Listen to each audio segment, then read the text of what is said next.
Kan Kak Imran ini sebelum masuk di Sulbar dia seorang kontraktor. Kan FOMBES, Forum Mahasiswa Mandar Bersama.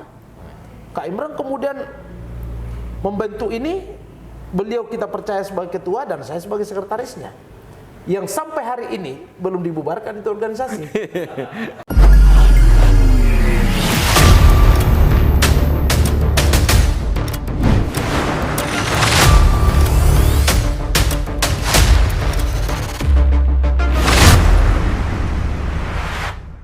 Beliau berdua ini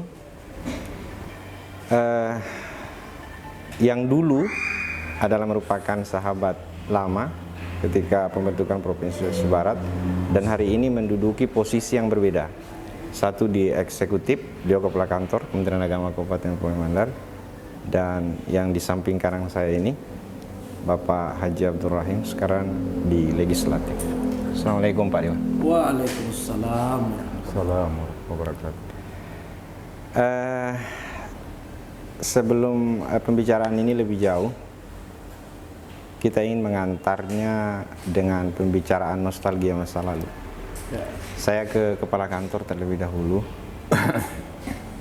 Mohon Pak Kakan Kemenak untuk bisa mendeskripsikan beliau sebagai salah seorang sahabat saudara yang sama-sama berjuang pada saat pembentukan Provinsi Sulawesi Barat. Silakan Pak. Ya, terima kasih. Assalamualaikum warahmatullahi wabarakatuh. Waalaikumsalam. Yang saya hormati Adinda pribadi Haji Abdul Rahim SAGMH. Beliau hari ini adalah Wakil Ketua DPRD Provinsi Sulawesi Barat. Mengawali pembicaraan saya tentang beliau, ini kita setback pada beberapa tahun silam. Saya dengan beliau ini sesungguhnya kalau dilihat dari masa perkuliahan, mungkin saya jauh lebih senior dari beliau. Tetapi kami sempat bersamaan di kampus di masa awal perjuangan Provinsi Sulawesi Barat. Alauddin ya? Yain Alauddin Makassar. Tidak hanya sama-sama begitu saja, tapi satu asrama, satu kamar, dan satu perjuangan. Satu perjuangan, dan kebetulan banyak hal yang saya sama dengan beliau. Yeah. Khususnya ketika kita ini menyentuhkan persoalan ini kepada persoalan-persoalan perjuangan Sulawesi Barat. Betul-betul saya satu bahasa dengan beliau bagaimana kami punya komitmen untuk mewujudkan Provinsi Sulawesi Barat. Saya lihat Adinda Rahim ini waktu itu ya. Masih mahasiswa mungkin. Iya, mahasiswa. Mahasiswa. Saya waktu itu di pasca. Oh iya. Sudah. Jadi saya S2 itu sudah sejak 2003. Saya dengan beliau melakukan pergerakan perjuangan bersama dengan rekan-rekan yang lain. Saya mengenalnya beliau ini di masa kami di Yain Alauddin, di mana beliau itu berasal dari Fakultas Syariah. Saya dari Fakultas Tarbiyah dan lanjut kuliah di UNM. Penilaian saya pada saat itu tentang Adik Rahim ini adalah sosok generasi muda yang cerdas, yang berasal dari Polewali Mandar. Saya katakan cerdas bukan karena saya di hadapannya beliau, tapi memang ini secara objektif saya katakan demikian. Banyak orang cerdas tapi tidak berani menyuarakan persoalan-persoalan yang benar. Di kampus itu banyak orang cerdas, tapi dia hanya cerdas untuk dirinya sendiri. Tapi beliau ini berdasarkan penilaian saya, dia cerdas untuk dirinya sendiri, juga cerdas untuk kemaslahatan orang banyak. Nah, ketika itu saya lihat, potensi itu saya lihat, saya katakan bahwa adik Rahim ini sangat cocok untuk kita bawa ke dalam sebuah perjuangan. Karena itu tadi, potensi itu yang saya lihat. Nah, pada saat itu ada Pak Rahmat Hasanuddin, Prof. Basri Hasanuddin, Ma'mun Hasanuddin, ada Pak Naharudin, ada Pak Syahril Hamdani, yang mereka waktu itu kita tuakan dalam perjuangan. Kami bersama-sama menghadap kepada mereka bahwa kami selaku generasi muda yang berasal dari Tanah Mandar, dari Polewali Mandar, ingin turut serta dalam memperjuangkan provinsi Sulawesi Barat ini. Dan disitulah kami melakukan self-aktualisasi terhadap perjuangan itu. Pada saat itu betul-betul kita tulus untuk melakukan perjuangan, bukan cari nama, tapi tulus dalam bagaimana memperjuangkan wilayah Polmas Majene Mamuju ini menjadi sebuah provinsi yang memiliki legal formal. Dan alhamdulillah dari proses ke proses berlanjut, alhamdulillah adalah hari ini Sulawesi Barat. Dan saya tentu secara secara pribadi saya bersyukur karena beliau sudah menjadi wakil ketua DPRD hari ini, yang kalau kita mau melihat, kalau andai kata ada orang bertanya kepada saya, andai kata akan ada yang menanyakan, kenapa itu Pak Rahim jadi wakil ketua DPR? Tentu saya harus jawab bahwa beliau pantas untuk menjadi wakil ketua DPRD. Bahkan tidak hanya wakil ketua DPRD, jabatan apapun yang ada di Provinsi Sulawesi Barat ini pantas untuk beliau pegang. Karena kenapa? Itu karena perjuangan. Tapi jangan berpikir, jangan bertanya, apakah para pejuang itu butuh dengan kompensasi itu? Tidak. Tuhan Maha Adil. Saya kira Tuhan sudah melihat siapa sosok hamba Allah di Provinsi Sulawesi Barat ini yang betul-betul tulus untuk berjuang Sulawesi Barat. Dan alhamdulillah apa yang ada pada hari ini itu adalah pemberian Allah Subhanahu wa taala. Tentu karena Allah melihat bahwa sosok ini pantas untuk diberi sebuah kedudukan karena begitu tulus dalam memperjuangkan Provinsi Sulawesi Barat. Luar biasa. Jadi dulu pada saat perjuangan itu sering turun ke lapangan sama-sama demo. Oh iya, katanya. Ya namanya perjuangan pergerakan, demonstrasi apa itu hampir tidak ada malam yang lewat, hampir tidak ada siang yang lewat tanpa diskusi tentang sebuah perjuangan. Jadi bukan hanya sebatas perjuangan Sulawesi Barat, tetapi apa yang menjadi di balik perjuangan Sulawesi Barat itu sesungguhnya yang kita perjuangkan adalah kemaslahatan. Yang kita perjuangkan adalah manusia-manusia yang berdiam di wilayah Polmas Majene Mamuju, bagaimana nasib mereka. Karena kenapa? Terus terang saya katakan di tempat ini, karena pada saat kita masih berSulawesi Selatan pada saat itu, banyak persoalan-persoalan yang orang-orang Polmas Majene Mamuju ini marginal dari sebuah kebijakan. Utamanya ketika bersentuhan dengan persoalan kesejahteraan masyarakat. Nah, itulah tujuan kita berSulawesi Barat. Tujuannya adalah bagaimana memberikan kesejahteraan kepada masyarakat Sulawesi Barat, bagaimana memperpendek rentang kendali pelayanan terhadap manusia-manusia yang berdiam di wilayah Sulawesi Barat. Makanya saya selalu bertanya, ketika ada pejabat hari ini yang semau gua melakukan atau meletakkan kebijakan-kebijakan yang tidak populis, yang tidak berpihak kepada masyarakat, maka itu saya berontak di dalam diri saya itu. Saya berontak ketika ada pejabat siapa saja, mulai dari gubernur sampai kepada OPD-OPD, ketika ada mereka yang mencoba-coba melakukan hal-hal yang sifatnya kontradiktif dengan roh dari sebuah perjuangan, maka itu saya berontak dalam diri saya itu. Karena roh perjuangan tidak seperti itu. Roh perjuangan itu adalah bagaimana mensejahterakan masyarakat dari Paku sampai Suremana. Tidak hanya sejahtera secara secara harta, tapi batinnya juga harus disejahterakan. Itu. Inilah tujuan utama dari sebuah perjuangan. Artinya, tolong kepada siapa saja, kepada yang terhormat Bapak Gubernur, kepada yang terhormat kepada seluruh pimpinan-pimpinan yang ada di wilayah Sulawesi Barat ini, tolong lakukan sesuatu untuk kemajuan Sulawesi Barat. Siap. Itu amanah kami dari perjuangan. Oke, dibalas Pak Dewan ini. Ya. Mohon dideskripsikan kedekatan Bapak dengan beliau selama ini. Assalamualaikum warahmatullahi wabarakatuh. Terima kasih Pak Ustadz Subhan yang menjadi moderator kita, pemandu acara podcast kita pada sore hari ini.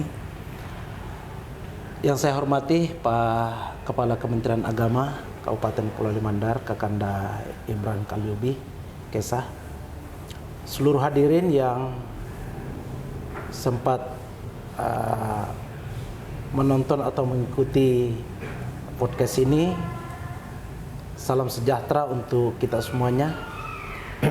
Saya pertama menyampaikan rasa bahagia sekaligus rasa syukur saya karena hari ini saya bisa bertemu dengan beliau, Kak Imran. Saya menganggap bahwa pertemuan ini seperti kita reuni dalam 3 dimensi. Satu, reuni sebagai kakak adik yang tadi sudah disampaikan. Saya dengan Kak Imran itu range-nya itu jauh sekali.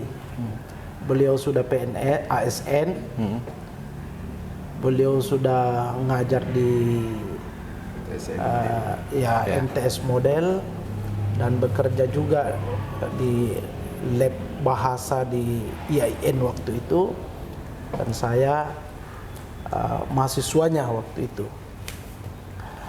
Yang kedua, tentu dengan segala suka duka, tentu juga kami punya sejarah panjang bersama dengan beliau sebagai bagian dari sejarah perjuangan pembentukan Provinsi Sulbar, di mana Kak Imran sebagai salah satu motor penggerak mahasiswa di kira-kira di segmen mahasiswa Mandar yang ada di wilayah Manuruki atau IAIN dan sekitarnya sampai ke Unismu Talasalapang. Dan yang kedua adalah ketiga, ya apapun kita dipertemukan reuni ini sebagai sesama alumni IAIN, Sama-sama SAG. sama-sama SAG. Nah, paling tidak itu 3 penggalan yang untuk mencoba melihat bahwa betapa kami berdua ini sangat dekat dan punya sejarah panjang dalam kebersamaan kami, ya, yang saya kira sangat sulit untuk mendeskripsikan secara lengkap. Ya.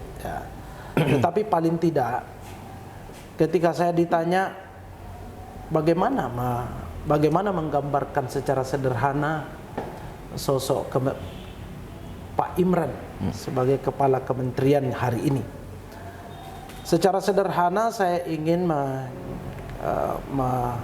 mendeskripsikan bahwa sosok Imran itu sosok yang sangat sederhana, sangat egaliter, memiliki kepedulian yang luar biasa, dan sosok Imran itu punya idealisme yang saya kira sangat sulit kita menemukan di tengah di tengah suasana birokrasi, di tengah suasana kepemimpinan yang syarat dengan hedonisme. Tapi sesungguhnya saya juga tidak heran karena Kak Imran itu di dalam kamarnya ada 4 atau paling tidak 3 tokoh yang selalu saya temukan di setiap dia pindah kos-kosan. Oh iya, maksudnya waktu Di Makassar. masa di Makassar. Ya kan, Kak Imran ini sebelum masuk di Sulbar dia seorang kontraktor. Artinya kontrak Oh iya, iya. kamar dari tahun ke tahun. Yang saya temukan di dalam kamarnya itu ada fotonya, ada foto Bahardin Lopa. Oke. Kemudian ada foto Gus Dur, Oh ya. Oke. atau sebaliknya Gus Dur Bahardin Lopa. Oke. Lalu ada fotonya Iwan Fals. Bener itu kan deh. Oh iya. Itu yang kalau saya tidak salah ingat, Oke, itu oke. yang persis saya ingat. Artinya apa? 3 foto itu paling tidak bisa menjadi landscape Ya, ya. cara pandang seorang beliau, Kak Imran, betapa idealisme beliau itu sangat tinggi dan sangat besar untuk melihat sesuatu itu bisa diletakkan pada proporsinya. Atau katakanlah kalau hari ini kita bicara restorasi, maka itulah hakikatnya bagaimana kita meletakkan segala sesuatunya itu pada proporsinya. Nah, Kak Imran dalam pandangan saya sebagai adik, ya, beliau adalah seorang kakak, seorang sahabat, seorang guru. Karena latar belakang beliau memang juga dari awal adalah seorang guru atau dosen, dan kemudian jadi guru di MTS Model Makassar, dan sebagai orang tua. Saya ingat persis karena beliau sudah duluan ASN dibandingkan yang lain. Gaji beliau itu belum banyak sih, karena masih golongan 3A waktu itu. Era perjuangan awal itu. Ya. Setiap terima gaji, paling mampu bertahan itu seminggu gajinya atau 10 hari. Karena pada hari itu juga Gajinya keluar. gajinya diterima. Karena waktu itu kan masih manual, belum transparan. Dan ketahuan kalau gajinya sudah dia terima, karena pasti dia panggil semua anak asrama. Seasrama dengan kami, dia panggil semua.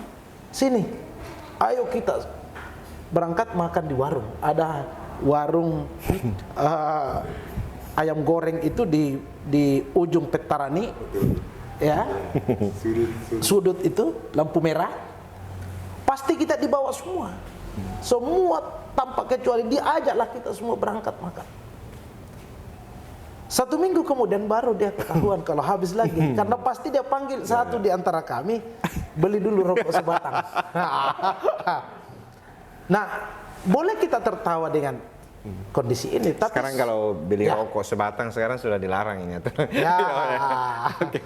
Iya, Tapi yang saya ingin, bukan itu yang kira-kira membuat kita tertawa, yang saya ingin deliver ya. Tapi yang saya mau sampaikan adalah betapa sosok Pak Imran itu dari dulu, dari dulu, dia memiliki kepedulian yang luar biasa. Sehingga dari situlah kemudian kita banyak belajar. Dari keteladanan beliau lah itu kemudian juga secara tidak langsung, saya 8 tahun satu asrama dengan beliau, satu kamar. Apa yang beliau makan, karena kadang-kala kita ini makan itu ngutang. Ini sudah PNS. Ada senior kita di lorong Manuruki itu, Mamua, namanya Kak Suda. Itu Kalau sudah lewat di atas tanggal 10 pasti ngutang sampai tanggal 31. Dan kita dipanggil semua. Kita makan apa adanya, melantai sama-sama, tidur pun begitu. Tidak ada hal yang menjadi pembeda antara kami, adik-adiknya dengan beliau. Tapi bicara soal idealisme, bicara soal cita-cita, ini yang saya kira sulit untuk kita dapatkan dari beliau. Dan ketika beliau diberi amanah menjadi kepala Kementerian Agama di 3 kabupaten kalau saya tidak salah, ya 4 kabupaten, Pasangkayu, kembali ke Mamajene, kemudian Mamasa, Polman lagi, dengan segala prestasi yang dia torehkan, tanpa bermaksud membanding-bandingkan dengan Kementerian Agama lain. Saya kira Polman di tangan beliau ini cukup banyak hal yang monumental yang tidak dicapai oleh kepala kementerian lainnya. Salah satu yang membanggakan menurut saya adalah 2 hal dari sentuhan tangan dingin beliau adalah: 1, ketika kuat isu bahwa sering ada setoran dari guru, dari ASN, terutama penerima sertifikasi ke kepala Kementerian Agama. Waktu itu saya ketemu di rumah jabatannya dan beliau sampaikan, saya hentikan ini. Saya tidak mau lagi ini perilaku dan budaya seperti ini terus-menerus. Ini harus segera diamputasi. Lalu solusinya apa? Lalu apa yang dia kemudian lakukan? Dia pesankan kalau mau menyumbang, silakan sumbang Quran. Jangan dalam bentuk uang, karena itu gratifikasi dan ini merusak moral kita. Dan sampai sekarang itu masih jalan. Nah, inilah yang kemudian membuat Kabupaten Polewali Mandar surplus Al-Quran. Di saat kabupaten lain itu masih sangat kesulitan untuk pemenuhan Al-Quran atau Iqra pada TPA-TPA. Ini luar biasa.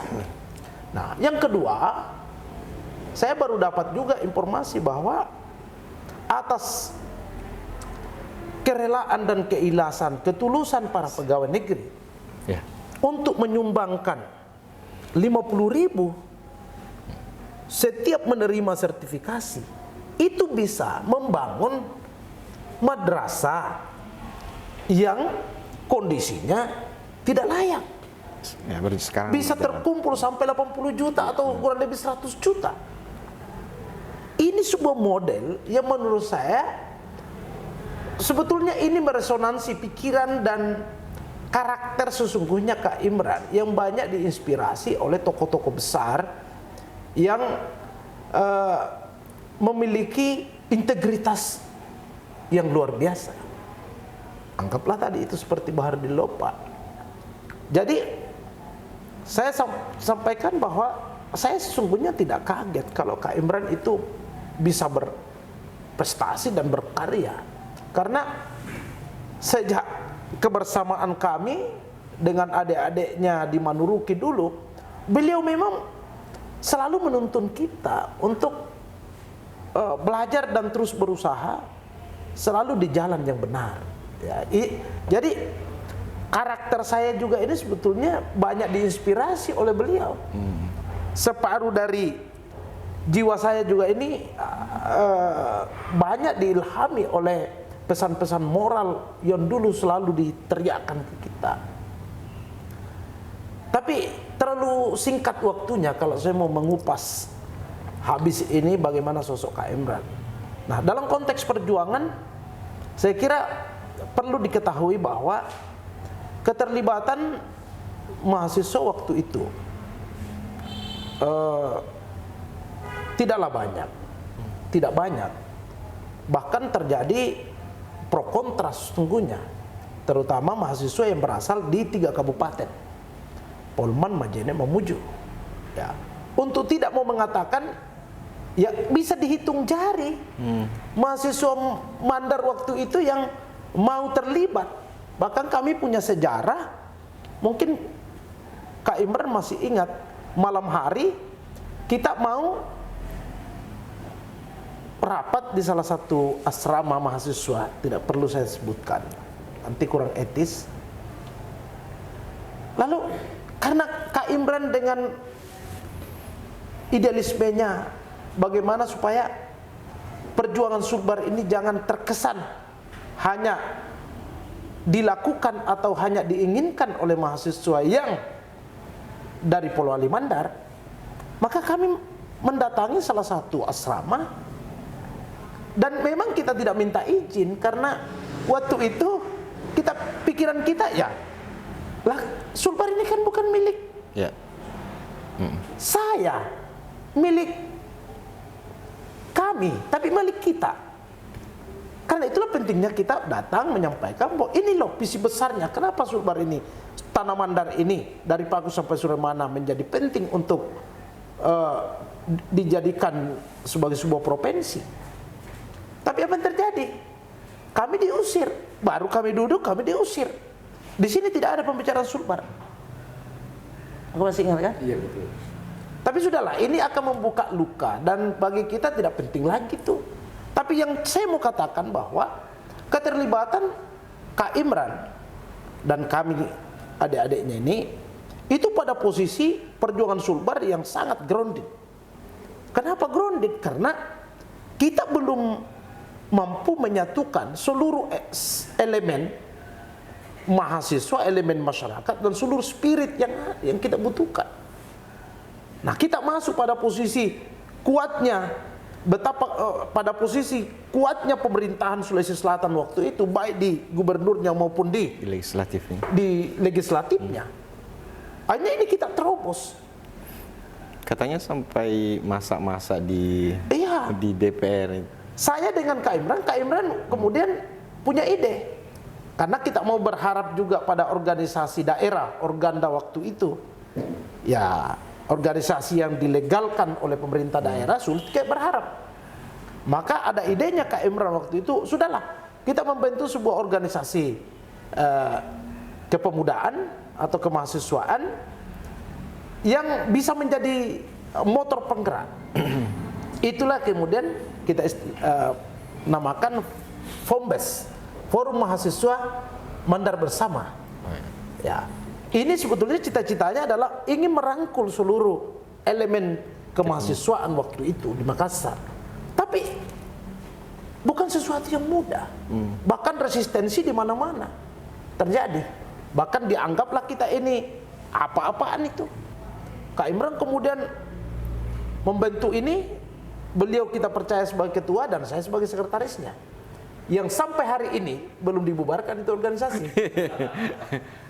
Jadi beliau masih ketua, saya masih sekretaris. Oh iya. Sahabat-sahabat Kemenak Polman dimanapun Anda berada, setelah tadi kita berada di rumah biru, sekarang kita berada di rumah putih. Rumah jabatan beliau sebagai wakil ketua DPRD Provinsi Sulawesi Barat. Yang juga rumah putih ini menjadi markas besar. Hari ini kami dipinjamkan 1 minggu ini sebagai tempat kontingen kantor Kementerian Agama Kabupaten Polewali Mandar pada ajang Porseni Hub ke-77 tingkat Provinsi Sulawesi Barat. Tadi sempat Pak Dewan menyampaikan ini bahwa beliau Pak Imran di setiap kamarnya pada saat menjadi kontraktor, ya tadi bahasanya bahasa kontraktor, tadi menyebut bahwa pasti selalu ada fotonya Gus Dur, ada Barudin Lopa, dan satu yang Pals. Coba Imam, coba bisa filosofinya apa itu menurut? Iya, filosofinya menurut saya